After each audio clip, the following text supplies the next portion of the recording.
Hello, everybody. Welcome back to the workshop. It was an unusual project today, I think.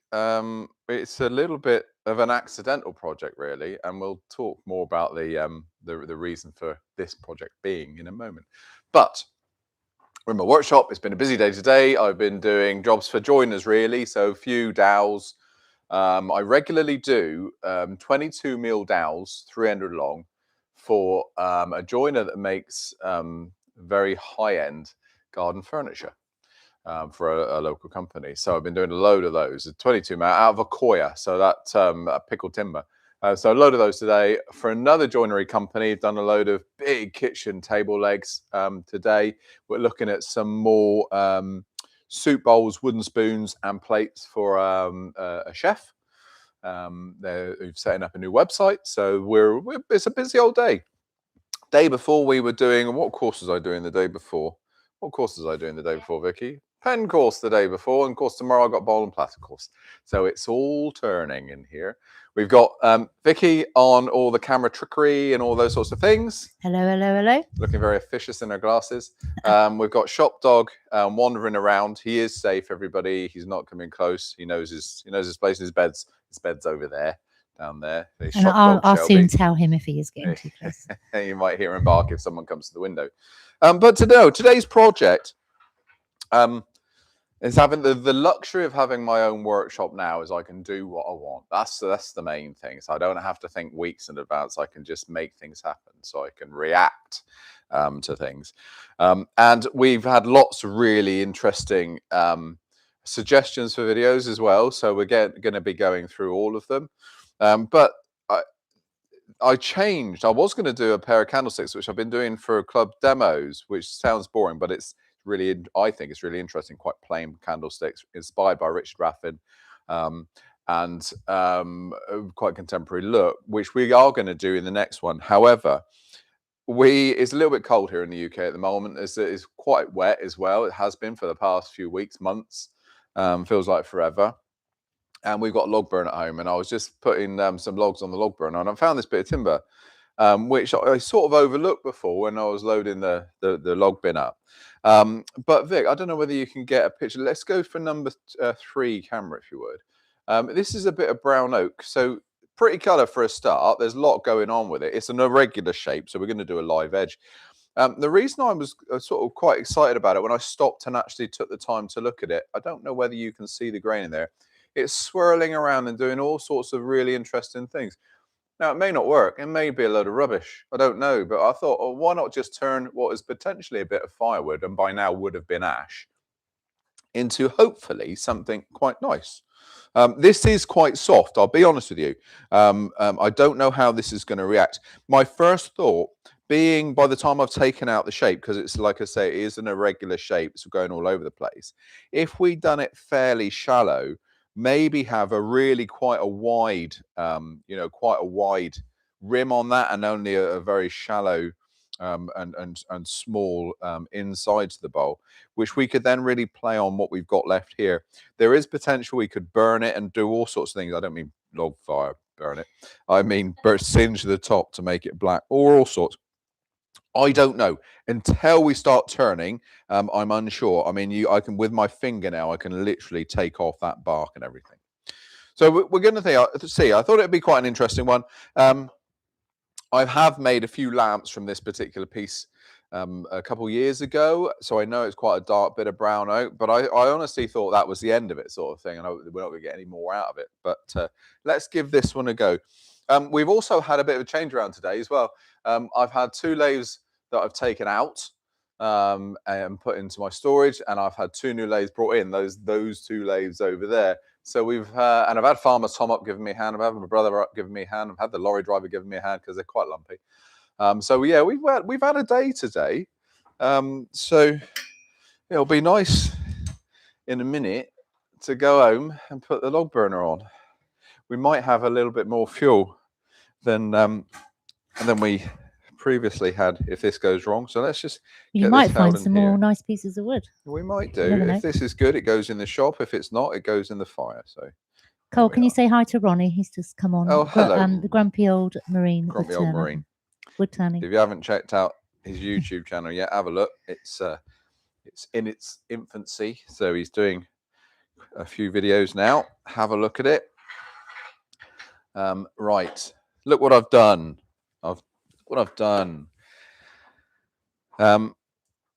Hole in the middle for pin jaws. Pin jaws, the reason for being with pin jaws is to do this sort of thing. So where you've got no flat surface, you've got a really difficult piece to hold.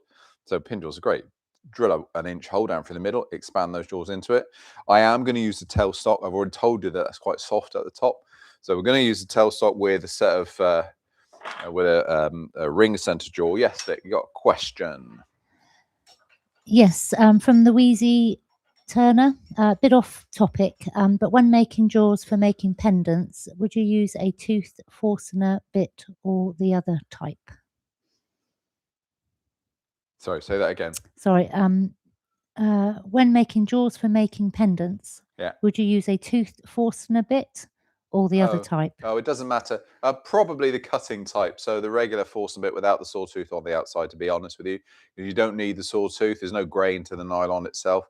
And I think the cutting type will give you a little bit more of a crisper edge. Martin, that wasn't it? Did you say Wheezy Woodturner? Yes. I think that's Martin.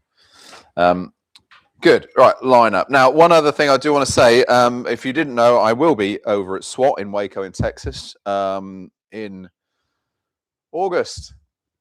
Vicky's coming with me as well, so this is going to be her first SWAT. Now, for all those clubs, and I will reply to everybody, clubs that have asked me if I could demo out there, I would love to, really, really love to. And the original idea was I was going to go to SWAT. I was going to spend a bit of time in between SWAT and the Mid-Atlantic Symposium, because I'm doing that one as well. And time this workshop, this shop, the classes, the courses of thankfully have been really well received and very popular. So I just can't spend the time. So reluctantly, and I went home and had a conversation with Vicky last night saying that of two things, fear of missing out is creeping in massively. And the ego is taking a big hit by not being able to go out and meet up with everybody again. We have had a conversation about we will come back and do a proper club tour at some point, but it's going to be two very short visits. Firstly to SWAT, then to Mid-Atlantic, and home in between, and yeah, just to do courses. So I do apologise to everybody, but we are going to get there, though. We are going to get there, aren't we? Yes. But for those people that have emailed asking me to do a demo at the club, yes, I will do it at some point. But I just need to work out when, and I will reply to you as well. You will get an email very soon, very soon. So no, I do apologise. But it's always lovely to hear from everybody, isn't it? God, yeah, so good. Can't wait to take Vicky over to Waco. Lay speed is 0 first. Now I'm going to wear my my visor, not just a spare of goggles, because we've got a huge amount of decay on this one. Like I said, I don't really know what's going to happen. So here we go. And I've left it as plain as possible. I've not messed with this. All I've done is that took it out the log pile. It had been cut already from the chainsaw. I did just put a little flat on earlier, just so the tool, the tailstock can bed in nicely.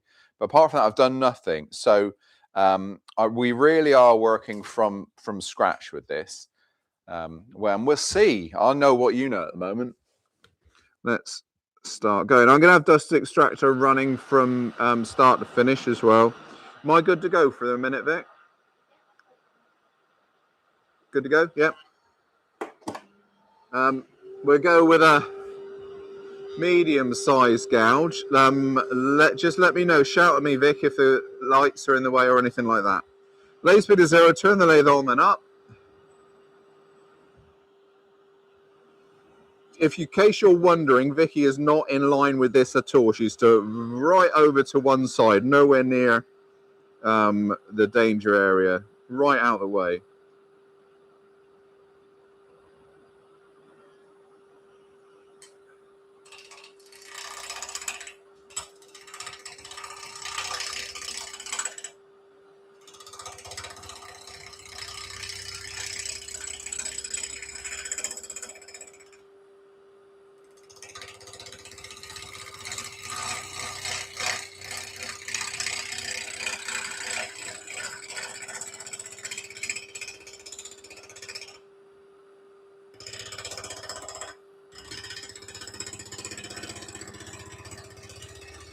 Now I'm just going to stop the lathe. I'm going to bring that tool rest in a little bit closer. This bit of oak, it's like iron. It's rock hard, which is nice because we're going to get a fantastic finish on this. We're going to hit a massive area of decay in a minute in here, so that's just going to puff right out. So there's quite a lot going on.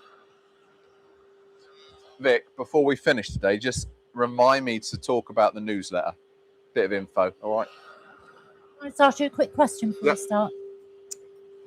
Michael Wilson, what would be Colwyn's advice as a step up from bench top lathe to be able to do spindles and small to larger bowls and projects?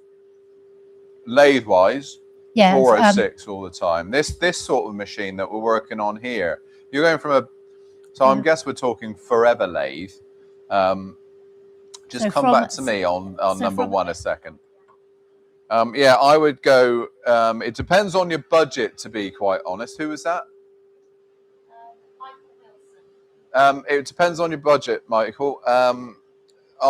So this is known as the 406. These are in various stages of development. This is my best lathe I've had.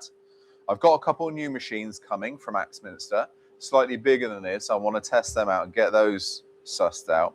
But these are really good. And the reason they're very good is I can throw a huge variety of projects at them. This is known as a trade lathe. If you couldn't go to the cost of a trade lathe, then a hobby type machine, floor standing would be good. Send me an email separately and we can go over specifics, and send me where you're on the world as well. I need to know country and stuff. But yeah, we can talk specifics better. I'll give you a few more ideas, but certainly for me, if you want to buy a forever lathe and you're doing the sort of projects that I show you on this channel, then the 406, that type of machine is nothing better, really. I really like it. You want to go bigger if you're regularly doing bigger pieces, bigger bowls, bigger vessels, wall hangings, that sort of stuff. That would be the time to go bigger. But I can comfortably do 3 foot on this one with the bowl extension on the outboard. So, you know, we can get some quite big pieces on this. Michael said forever about 1K. Pardon? A forever lathe for about 1K. Forever lathe for about 1K. So if you'll be going to go hobby machine, then in that case, drop me a line because I'm going to have to give you specifics. That's the best. For the life of me, I can't remember part numbers off the top of my mind. So drop me a line, put your country in, and we'll have a look together. All right. Right. A little bit more off.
Okay, we'll stop. We'll have another check. We'll get the tool rest in close again. We're starting to get there. So we got these 2 flat faces. So I've got to go down to that diameter, whatever. Okay, that diameter to get rid of these flat faces. Once we've done that, then we can have a look and see what shape we could go for. So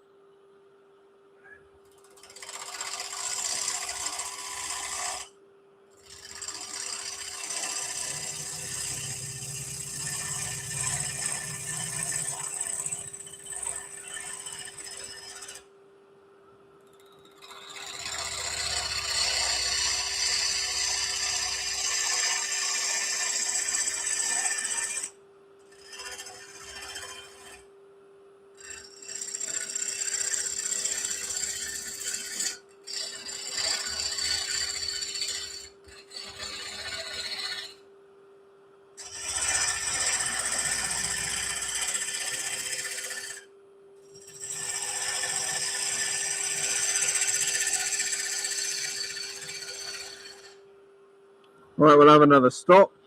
Take my helmet off a minute. Let's have a good look at this timber.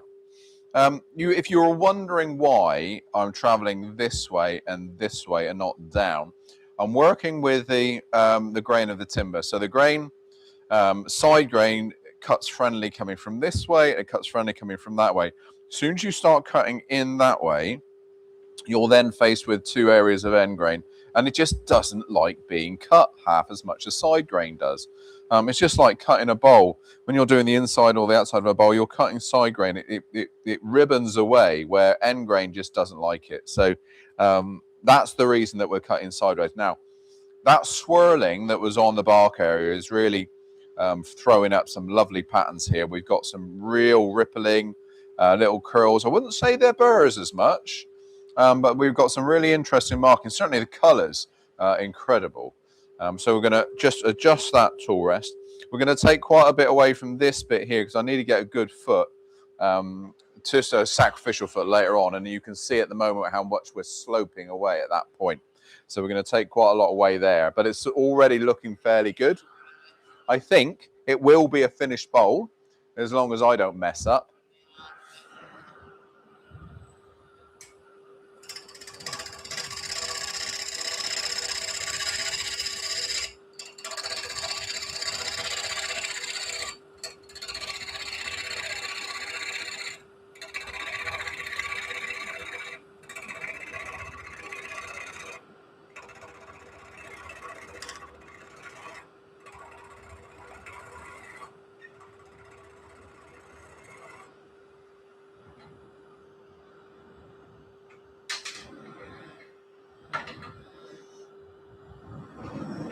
So just check there. I want to take that little nub away and then bring that tailstop back into play just so it's a little bit more secure.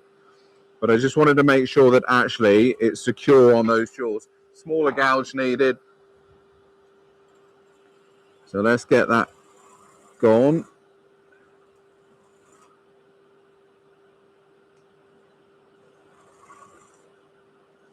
There we are. Good. Laid off. Get that out of the way. Carl, I've got a few questions when you're ready. I'll just adjust this. I'll turn the extractor off again. Just for a minute. We'll do a few questions. And I'll talk about my newsletter as well.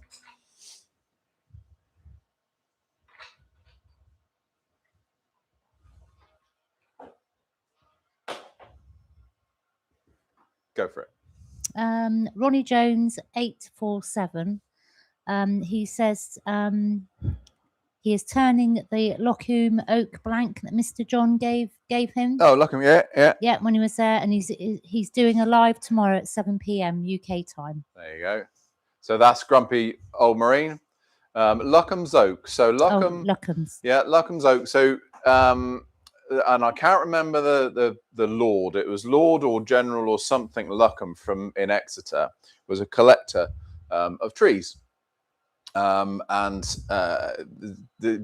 the name Lockham's Oak. The Lockham's Oak is a really it's a tough oak to dry. Do you want to put number one camera on, Vic? Sorry. It's a tough oak to dry. It's a tough oak to turn, but it's got some really good medullary rays in it. It's a really quite strong figure, some quite strong character, but it moves really badly. So I know that Ronnie had a bit, it was this time last year actually, because I was just going through some old photos this time last year where he was here and we had a lovely visit from my dear late friend Nick Agar. So that was this time last year, can't believe it. So Ronnie picked up that piece of oak, he's taken it home, so now he's turning it, which is a great story. So all the way from Devon, the far southwest of the UK, he's going to be turning that in Georgia tomorrow. What time was that, Vicky? At 7 p.m. UK time. 7 p.m. UK time. There you go. All the way over in Georgia. Any more questions? Hello from North Wales. Just a quick question. Is that a real tattoo? Is it? No, it's a sleeve. Of course, it's a real tattoo. It's my Nick Agar tribute tattoo. Got the skull that he airbrushed, his Viking sunset bowl on the top, but number 3 camera on it. There we are. So I went around the US with Nick with this skull here that he painted. He airbrushed that with leaves to make sure the Chromacraft paints didn't fade in the sun. We've got Nick Agar Viking Sunset Bowl in the top. And like everything, he, of course, signed it. Upside down, but he signed it. Okay, so it's a Nick Agar tribute piece. All right, for questions? No, another one. Oh, go on. Sorry. What is the bevel angle and size of the gouge you are using, Colin? So bevel angle is 55 degrees. Most of my standard ones are 55. In UK speak, that's a 3/8 or it's a 1/2 inch in US. Okay. Bar width is 1/2 inch. Flute is 3/8. All right. All right. Ready there? Yeah. Right, let's do a few more. Dust extractor back on. We're going to get a shape going now, get sacrificial foot, and then we can finish and turn it over. Oh, I didn't talk about the newsletter. We'll talk about that later.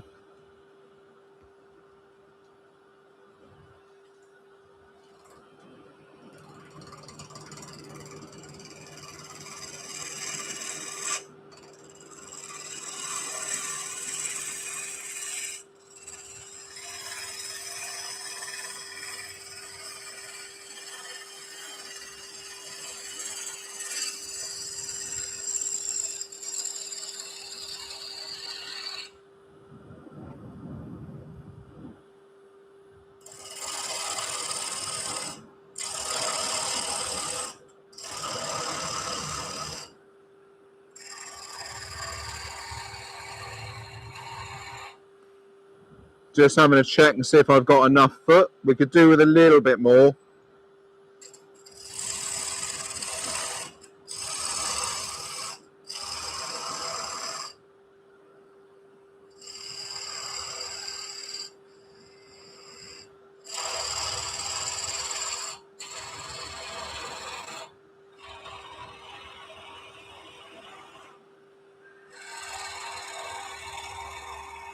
The foot will be sacrificial, so don't worry too much. It's going to look quite big. Well, it will be too big for the bowl. I'm going to just remove that little nub again. And then finally, we can get to a shape.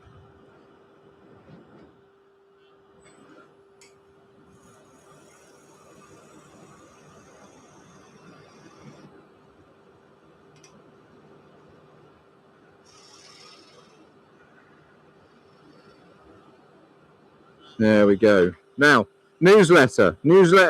Tom is back at the farm at the moment, working away on the newsletter for this month. So I know we've nearly ended February, but we are working on the February newsletter. It is done. He's just getting it all looking nice. That'll be going out in the next 24 hours. So that's going to be happening. And then we'll be working on next month's, of course. If you haven't got the newsletter yet and you haven't signed up, go to the website right at the bottom. Go to my website at the bottom and see subscribe now.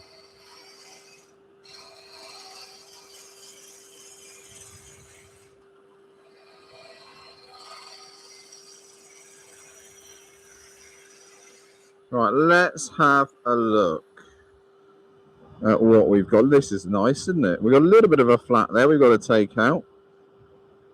Do you know, I'm not going to do a huge amount to this. We're going to make it a slightly more sympathetic shape. Let's bring that around. Let's up the speed a fraction.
A nice little piece that's going to be. Now, what we do need to do, though, is clean it up. It's quite torn.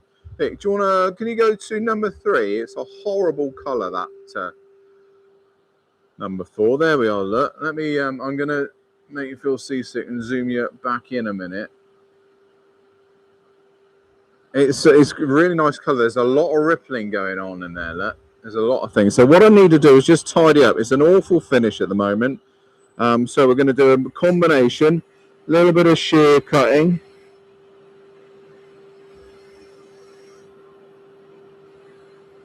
So dropping the handle down and using the bottom edge of that gouge just like it were a skew.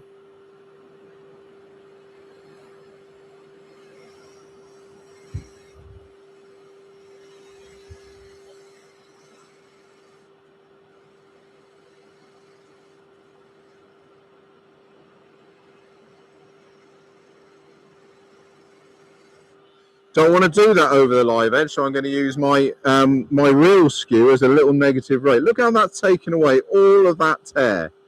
Lovely. Right, I'll move my handle over. When I say I'm not going to use the shear scrape, I'm just going to try it. That's come out so well. It's the worst that can happen.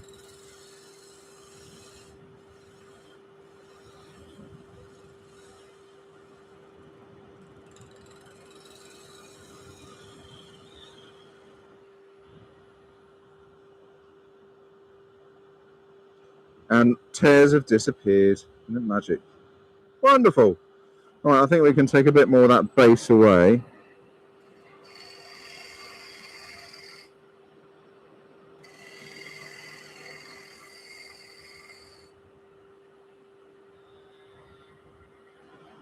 Yeah, happy with that. Right, I am going to sand this. I want to finish this. So that won't take us long at all. Now we've got that great finish off the tool. And now there's so much going on. We've got like tiger stripes here. We've got rippling coming down through. We've got swirls and quilting and all sorts going on. So really pretty piece of timber. This one will be oiled afterwards. So we're going to get a good oil finish on that after. Put a little bit of life back in. There's grey right on that cadmium layer. Some reaction there's happened. But this bark has actually held up quite well. You can see that there's some sort of beetle larvae attack underneath the bark, and that's left quite a nice marking as well. So really pretty piece. So lay speed down a wee bit for sanding, just so the dust extractor can do what it needs to. We are going to do a wee bit of power sanding, not much, and then we can go into this centre. Really nice timber to work this has been. There we are. This is just a nice coarse abrasive, 120. Do the worst bit, level everything down. I'm not going over the natural edge though. We're going to stop the lathe to do that.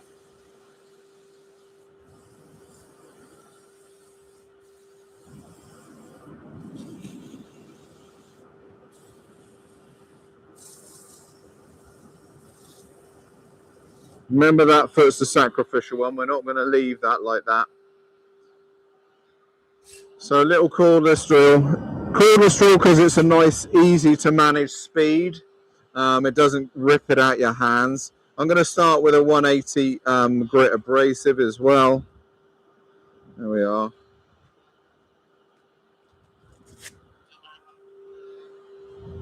And without the lathe running, we'll just do that lovely natural edge.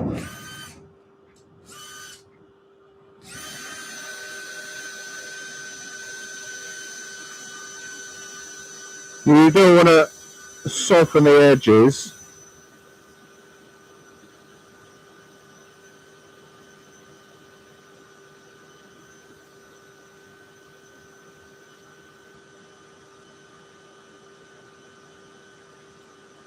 There we are. So that was 180. We'll go straight down to 240 and then rapidly up through, really. So 240 grit. We can go up on speed as well. I'm a bit slow there now for what I'm doing. There we are. And we're able to do this so quickly purely because we got that good finish off the tool. And that was with that shear cut. shear cut and the fact that this timber is really hard.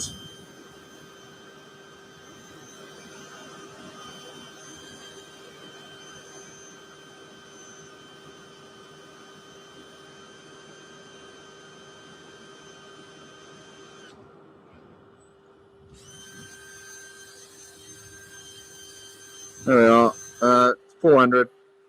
So I've skipped up through. Don't always get away with that. Normally I go to 320.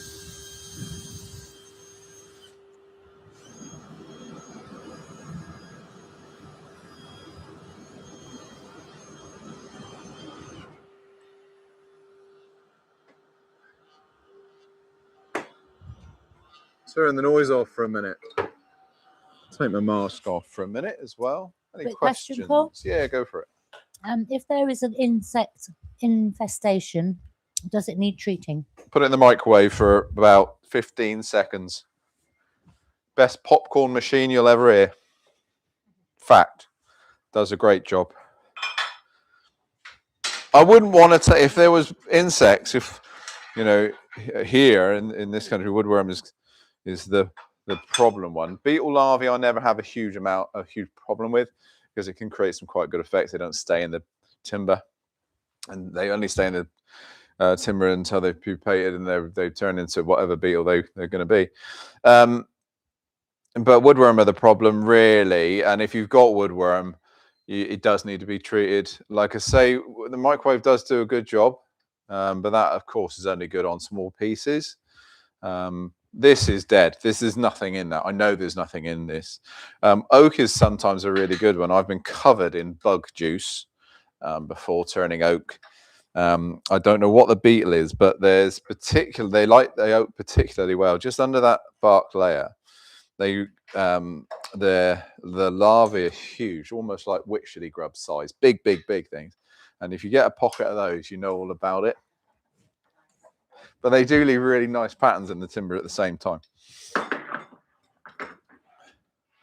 There we go. We're going to go with a regular sea jaw. So I've got a small, what used to be the SK100 here. And that needs one of those keys. There we are, lock that in. It's just a bowl now. It's literally just a bowl. We're going to take out the middle. I don't know what sort. I'm not going to go very thin on this. It's not a thin bowl. If I did that, if I went thin, all of this, where that insect attack is, will come off. It'll just disappear. And I think that's going to be part of the feature of this bowl.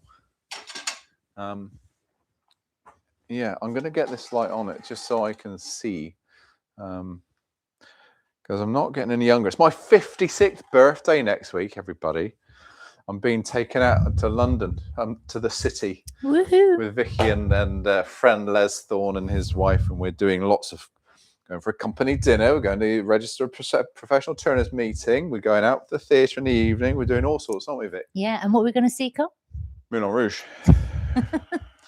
And then and Les has got a surprise, whatever that is. Always makes me nervous, Les. If you know Les Thorne, what his surprise is, I'm not sure.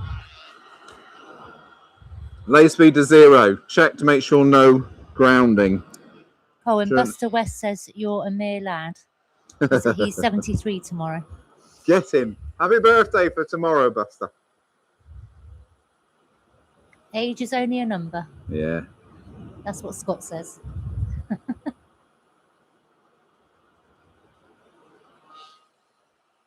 So you're only as old as the girl you kiss? And she's an old bird.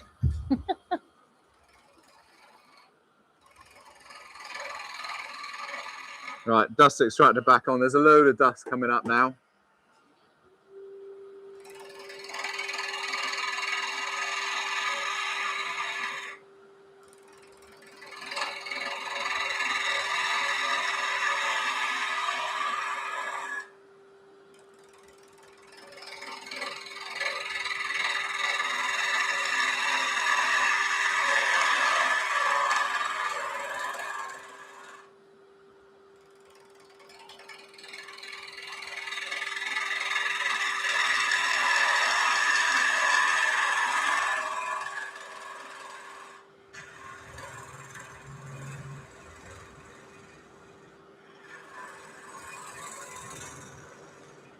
They're very different densities here. So this is soft, really, really soft, punky.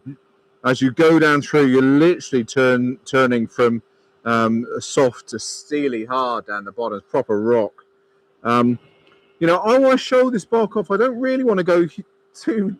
I keep saying I don't want to go too deep. I don't want to go too wide. I want to keep the curve nice and sweet.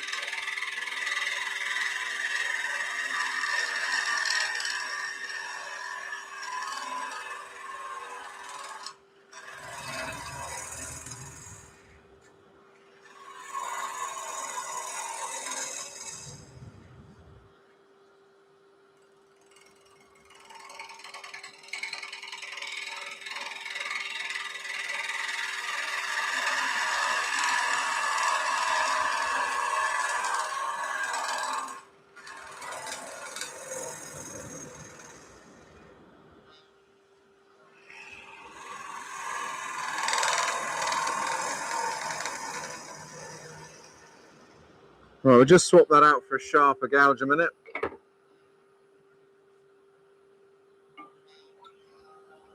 So look, what I'm doing as I go down into this bowl, I'm opening the flute a little bit, so presenting up to about 1 o'clock. Just as I come down the side, but then as I get toward the bottom, close it back in again. So back in again to about 2 o'clock with the flute. And mustn't forget, all of the time, the bevel is running support. It's rubbing, so you're sliding that bevel down.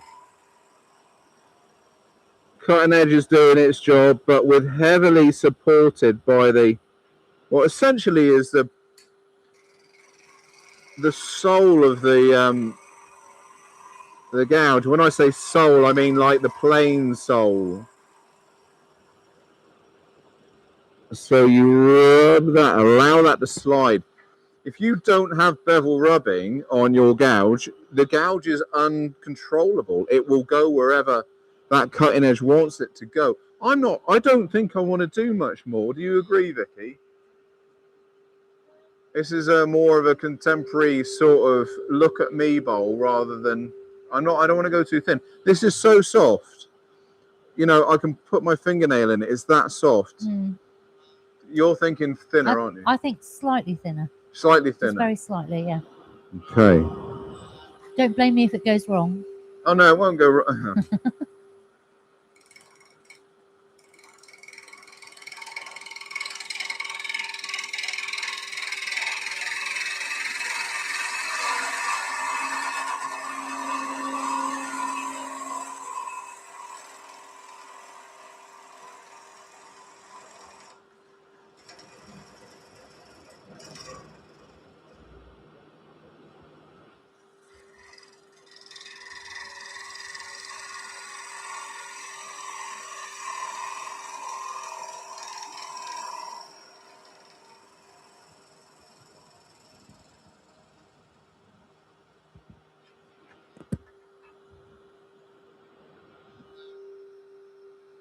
Oh, I need a.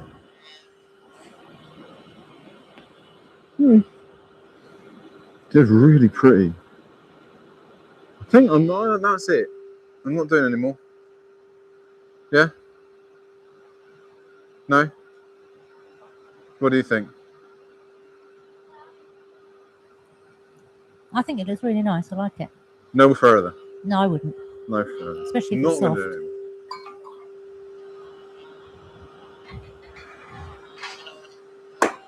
Just very briefly, very briefly. When I say singe, I would use a blowtorch, but I don't do it indoors. I don't do it in here. There's too many combustibles in here. One of them, and literally just scorch the edge. That's all I do, scorch around the edge. Then sand afterwards, so you take away any over scorching. But you know, I'm not going to do that indoors. I've got a wooden building that we're working in here. We've got shavings all over the place. And also, I don't want to set a bad example. as well. So we're going to sand. Any questions, Vic, before we sand? No, we're all good. Good, right. We'll go hand sanding. I love my fingers, so I don't want to lose any. So just be aware of where everything is, live edge. Watch your pinch points. So I've taken the tool rest out of the way. Support my arm as I go into this. Use a bowl sander, of course. Personally, I don't think gloves are a safe option for this sort of thing, so I wouldn't wear gloves at all. I just don't think they're safe enough for this sort of thing. Let's go with our bowl sander again. I'm going to go down in size. We're going to go to a small head. Start relatively coarse. 120, 180.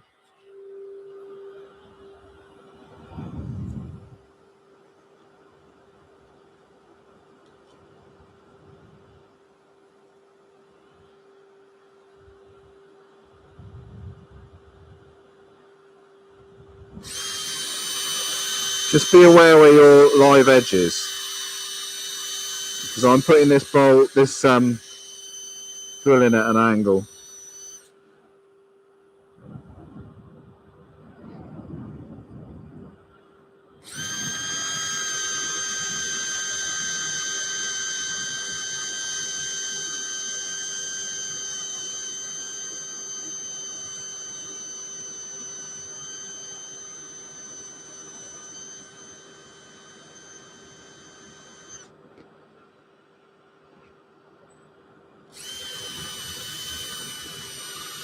There we are. So that was a 120, 180.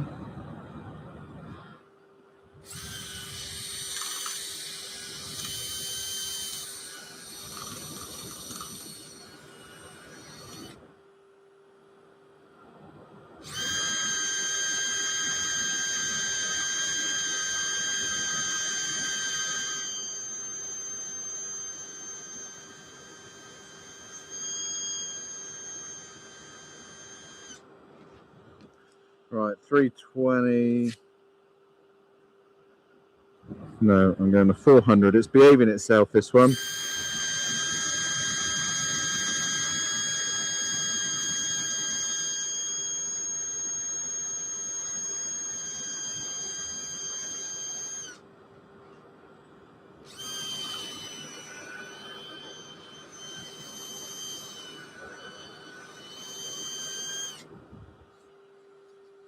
That'll do.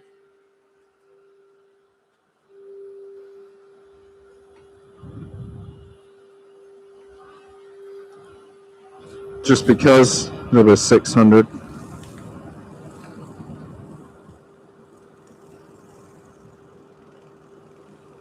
Oh, we've got a good suggestion from Bob Blarneystone. He says, try placing hook and loop abrasive on a black or red Scotch-Brite pad. You can cut the pad to fit the abrasive and make it easy to hold. There you go. Good tip. Top tip. Excuse me, Shelby. Top tip. Sorry, darling. Dog's asleep. Dog's not interested. All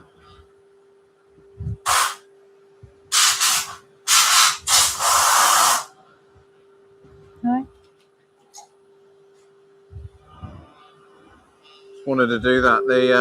All those lovely little holes from those little critters were blocked up with dust. Now that's just unpicked them really well.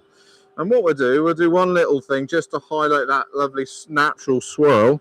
It's a little suede brush. Just clean out those marks. It's a suede brush, so it's not a heavy steel. Just pick out some of the best markings. That's lovely. Grand. Good. So we're going to oil that one later on. What I'll do is we could oil the inside now, I suppose. Yeah, we'll oil the inside now. finishing oil, or I tend to go food safe quite a lot because food safe is completely clear. If I got available, oh, there's a bit of food safe.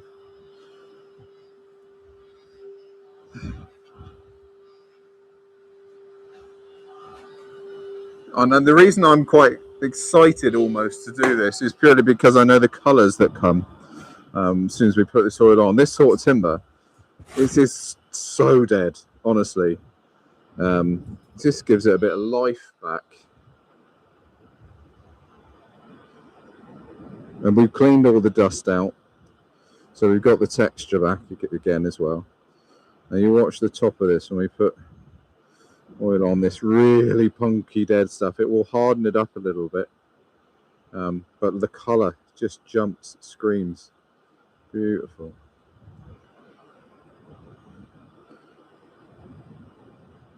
Almost like burning it in itself. It's given us that really dark colour. Yeah, it's nice, isn't it? Vicki will have this in the shop tomorrow, up on the shelf. Any takers?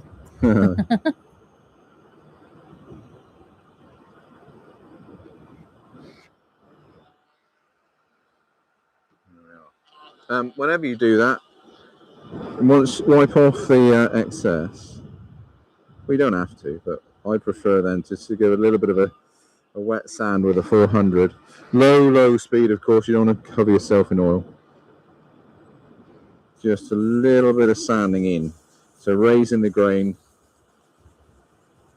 sand it in, create that lovely slurry, like a grain filler. Oh, a question from Buster West. Yes. What makes the choice for an oil finish? Okay, I mean, finishes, after sharpening, finishes can be one of those little minefield questions, really.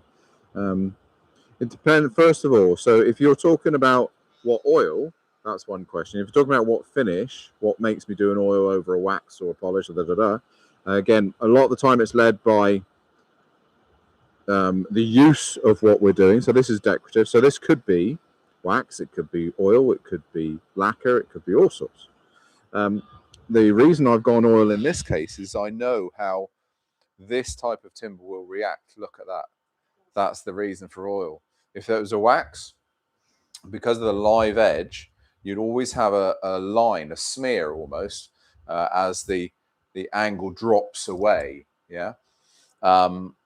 A lacquer would be good as well, but I want to go satin. I don't like glossy live edge things like that. I think gloss on this sort of project would ruin it almost, because it's very organic, very earthy. This sort of project.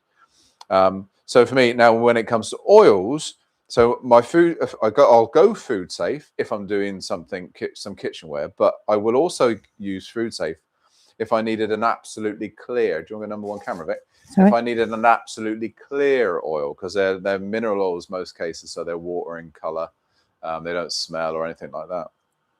If I wanted a very flat finish, so no sheen whatsoever, lemon oil is fantastic for it. It's a lovely smell as well, of course, but it is completely matte in its finish, which works really well. Finishing oil is got a slight amber to it, and that will give a depth and a real richness to a piece. The only issue with finishing oil is, most finishing oils that I've used is they're known as toy safe, not food safe. So toy safe is once dry, safe to mouth, basically. But there's also an amber color in finishing oil as well. So if you're doing really pale pieces, sometimes that can detract a little bit, it makes it look a bit dirty. That sort of thing. And then all the other oils anywhere in between sort of thing. You know, I would class Danish oil in the same boat really as finishing oil for us turners anyway. But yeah, so you use them to depend on the application, depend on what you're making really. But we could talk for ages when it comes to finishes. I like that. I think that's a really gorgeous piece of timber. That's literally the timber doing all the screaming and shouting there. I love it. Lovely. So let's take the foot off and finish the shape. Look at that really lovely, the texture. I mean, that color goes deep. It goes down about 1/4 inch. down into the rest of the timber. Really pretty. And that's oil we put. That's only oil we put on there. That was going on my fire about 3 nights ago. Or our fire 3 nights ago. Right, I've prepped up a little bit of timber. I just want to make a little dome so we can put that inside very quickly, and then we'll reverse that round, get the tailstock back engaged again, and all will be good. Grand. Right, the helmet back on. Get the dust extractor back on. All right for a minute, Vic? Yeah, all good. Buster said thank you.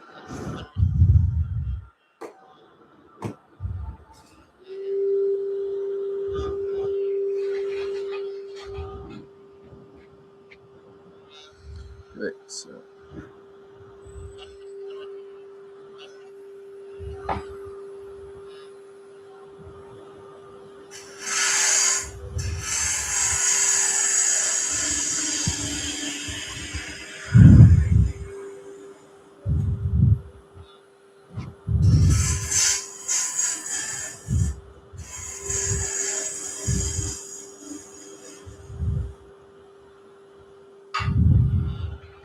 doesn't have to be anything special. It's literally going to be used as a drive inside. That's good. Tailstock needs to come back on.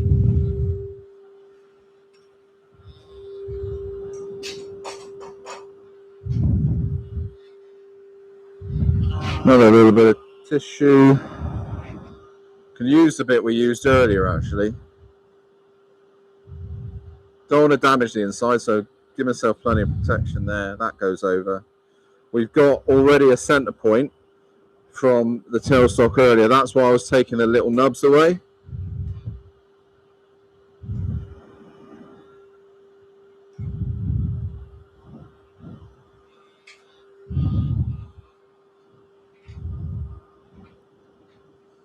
Let's get rid of that foot.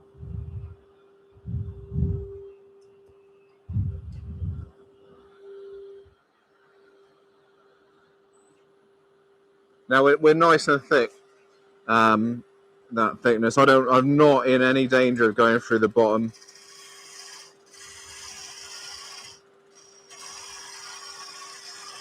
So I can really complete this shape well.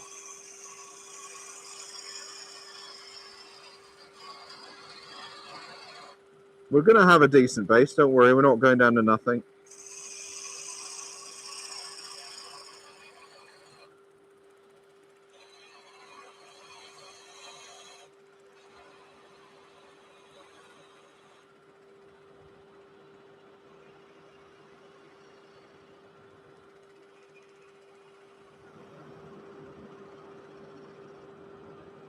It's good. Let's, what did I say? It's good.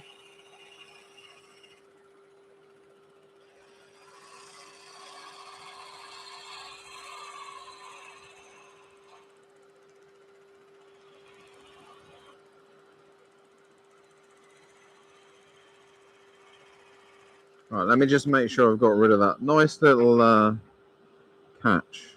Yeah. See, it happens to everyone.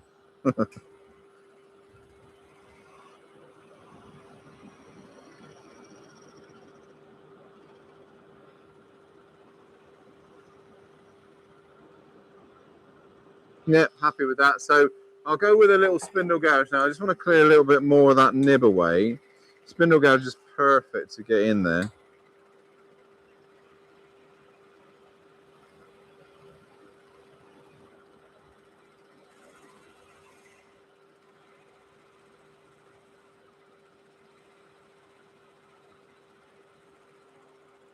Nice. Right, let's have a look and see what we're left with.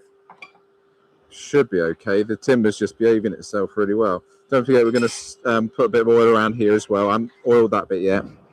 So just hand sanding, I think we'll get away with that.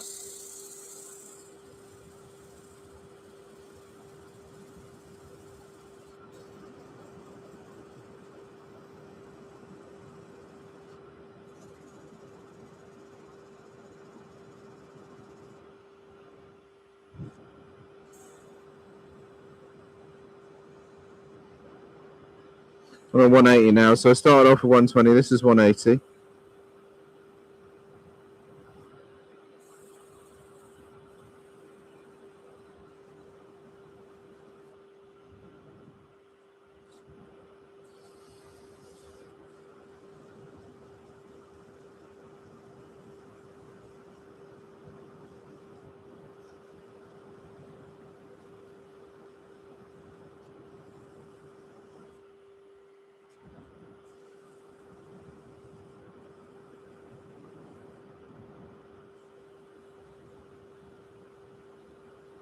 Right, we'll stop. We'll have a quick check.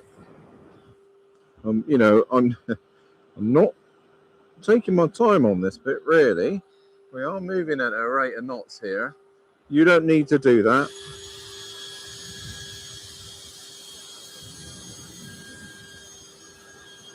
That's fine. Well, in fact, that's more than fine. That's nice. So we got the base to do in a minute. I've got to take that nib away, but just whilst we can, let's get a little bit of oil on that. Turn the noise off for 5 seconds.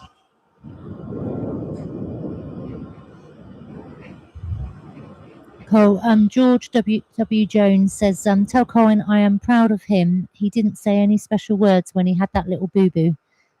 Oh, you should have heard what I was saying in my mind, George. I think I heard it in your mind. Also, Gerald Hubbard says, Colin, what is the bevel angle on the spindle gouge, please? Spindle gouge, I tend to stick to a 45. There's reasons behind, most of the reasons behind my bevel angles are all about teaching. Where a 55-degree bevel angle on a bowl gouge is an Irish grind. It's what we refer to as an Irish grind, and it's a general duty. It's all-rounder. So whether you're just starting out on your turning journey, whether you're advanced, you can use this a bowl gouge. Same with the spindle gouge. So if you've heard of a detail gouge, which is a spindle gouge but with an extreme angle, we tend to go 45, less than what a detail gouge would be. For the same reason, it's a little bit easier to get the grips with. The same with skew chisels. You know, the more knife-like your skew, the more aggressive and twitchy they become. So if you're struggling with that, bring the angle out a bit further. And that it just applies to every tool. And because most of my courses are with the less experienced, not complete beginners, but, you know, it's just easier to use the tools that work well. The Ellsworth grind, let's face it, the Ellsworth grind, David Ellsworth championed that. Because of his teaching, it made the gouge less likely to grab, those swept over wings, that nice bevel angle. And that's why we do it. You know, it's just, you get the newbies there without being fearful. Now, I'm just going to use this one, this little, very flexible. Go to number whatever, 2, 3. A really flexible, this is a Shakunin saw, tiny little pull saw. Because it's a pull saw, we can go really thin, but it's also a negative rake. So I'm just going to hold it off of the bowl, because it's a flexible one, and cut through most of the way until it binds up. I have slackened some of the pressure off from the tailstock, so I can go a little bit further. Now, a bit more pressure off if I turn them over. The oil finish that I've got on here takes about 24 hours to cure. So it'll be touch dry within about an hour, but it'll cure within about 24. So at that point, I can hard burnish. We could put another coat on if we want to. Never try and put 2 coats on with the oil wet, because it'll just stay sticky forever. You've got to let them dry properly. Let's change the chuck, change that. We'll put a little sander in the jewels.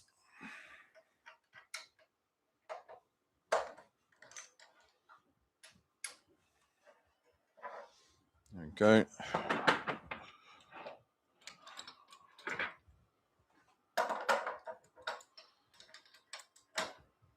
Let's go with I'll go with the big one. Just because it would do the job quicker.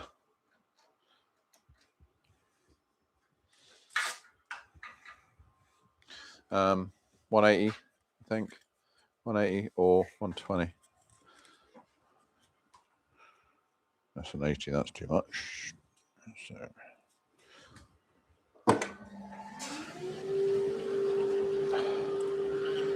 Don't put your mask on the floor when it's covered in shavings.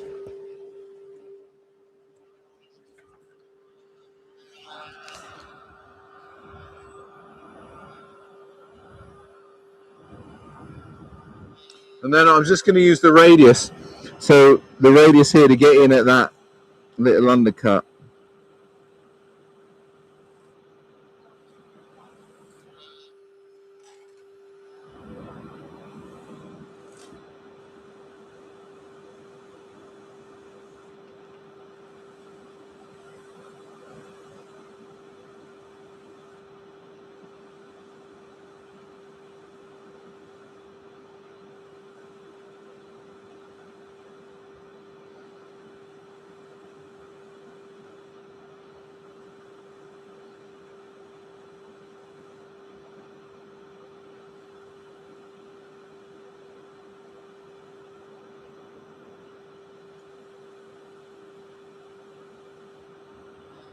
So that's 180. I think we're going to creep right the way up.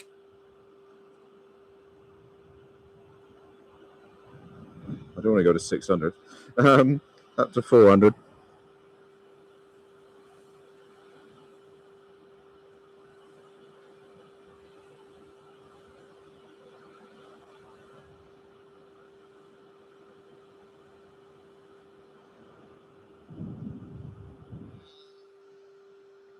There we go. Pop to number. Yeah. Hold on.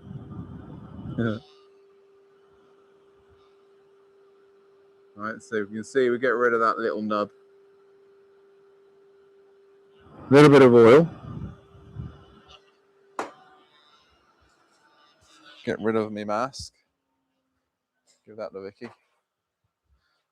Bit of oil.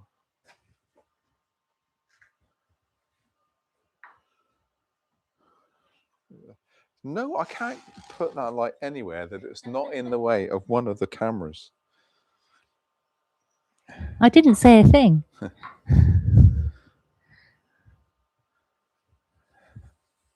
After this many years, Vicky, you don't have to.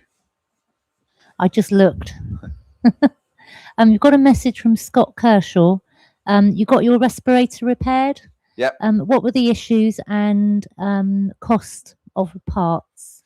It was a real issue that I have with quite a lot of my own equipment, and it's me being clumsy. I dropped. I was going to say, was that like when you drop them? Yes, I dropped the mask and the battery cover smashed open, and I didn't want to play with a battery that could potentially go wrong, so it smashed it quite badly. So I had a new battery, and it was, I think, 130, 140 quid, something like that. A new battery. It's just batteries tend to, whatever tool you're using, whether it's a power drill, you know, like a drill or whatever battery equipment, the batteries tend to be the most expensive part. I'm buying a battery chainsaw just to accompany all my other chainsaws, and just for a little bit of stealthiness. And it's the battery. You can buy them with one, but if you buy them with two batteries, they add another couple of £100 on top, sort of thing. There we are. Look at that. I'm gonna number 3. I'm gonna let that dry overnight. We're gonna give it another coat of oil, just to really darken this little live edge. But honestly, guys, I'm not exaggerating. That was 1 foot away from the log burner. I went to put it in and stopped when I saw the swirl. It was the swirl that was on the top here. But there's some really nice things going on here. We've got a fair bit of quilting coming down. There's lovely color changes from the sap, the cadmium layer, the sap. And look at this underside, this streaking, this sort of marking that's going on here. That's a beautiful piece. Nice thick one. There's no finesse in that bowl, but what we've relied on there is the timber and the bark showing through. Or it's not even bark, it's the underlayer, it's the cadmium layer. But I like that. It's beautiful. I always rate pieces on. I like that. You like that. I always rate pieces on if I would buy them myself. And when I'm critiquing competitions and stuff, I always look at pieces, or if I'm judging a competition, I always judge on that criteria as well. Would I like that? Would I buy that myself? What do I like about it? And that's me. That's the sort of thing I quite like. That's what floats my boat. That sort of thing. It's not fussy, but just appreciating the timber that we're working with. So, which is number 2? That one. Yeah. Just up a bit. There you go. Just stay there. Yeah. Just twist it around a bit. Your microphone's not on, don't you? Microphone's not on, everybody, but she's giving me lots of orders. Put it close to the camera and twist it round, because that camera makes it really look lovely. Wow, that's gorgeous, isn't it? Right, it. Mm. There we are.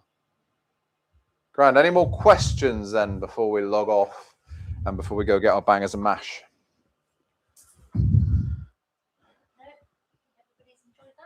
Yeah, all good. Don't forget what I said about the newsletter, of course. So honestly, I'm not exaggerating. Tom is at home at the moment, working on the newsletter. He's got all the content. He's putting it together. He's ready to go first thing tomorrow. So he said 24 hours is what I can quote. So there we go. Probably after milking tomorrow. Any questions, Vix? And I'm gonna go. No.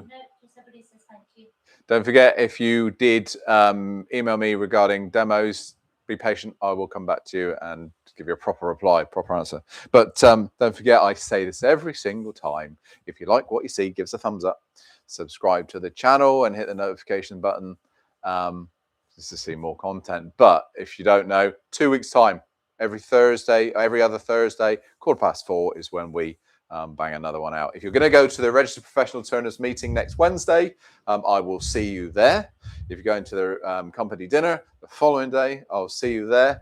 Yeah, exciting. Got stuff going on. We're going out. We've got a few days off in the city. Vic. Yeah, in the big smoke. In the big smoke.